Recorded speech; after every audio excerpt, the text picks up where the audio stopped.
음주운전에 대한 무관용 원칙이 계속되고 있습니다.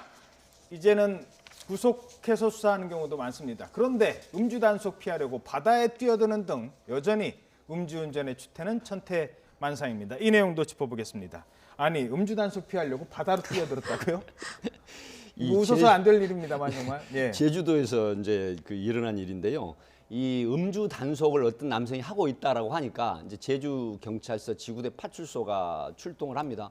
그런데 제주시 탑동 인근에 차만 있고 운전자가 없는 거예요. 예. 그래서 경찰이 혹여 싶어서 바다를 보니까 바다 쪽을 향해서 헤엄을 쳐 도망을 가고 있는 겁니다. 예.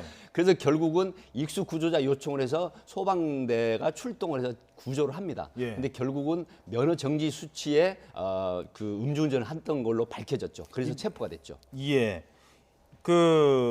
이게 보통은 알코올 농도가 0.095면은 어느 정도 수입니까?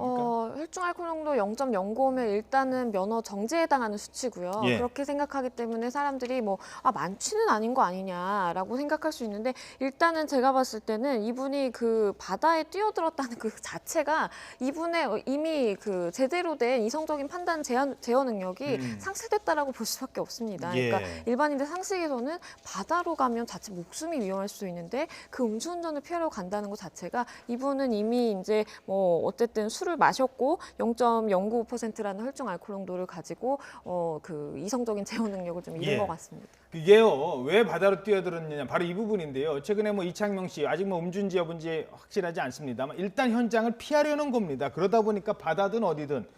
그래서 음주운전은 그 현장을 떠나도 찾아낼 수 있다라는 선례를 찾아내고 판례가 좀 있고 그런 게 좀 있어야 될 것 같아요. 네, 사실 그렇습니다. 지금 앵커께서 굉장히 좋은 지적을 해주셨는데요.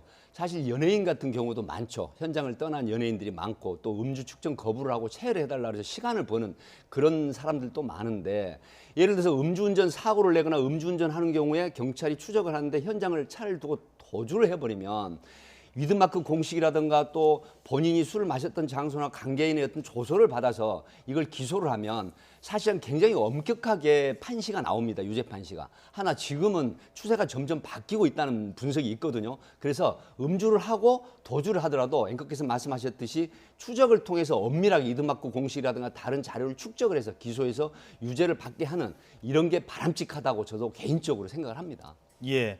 하지만 요즘에는 음주는 구속이 원칙은 아닙니다만 구속되는 사례가 점점 늘고 있습니다. 음주도 구속 수사 받습니다.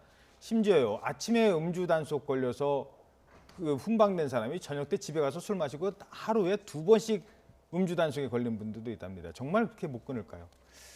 자, 시간 관계상 여기까지 마치도록 하겠습니다. 지금까지 백기종 전 수서경찰서 강력팀장, 양지민 변호사였습니다. 고맙습니다.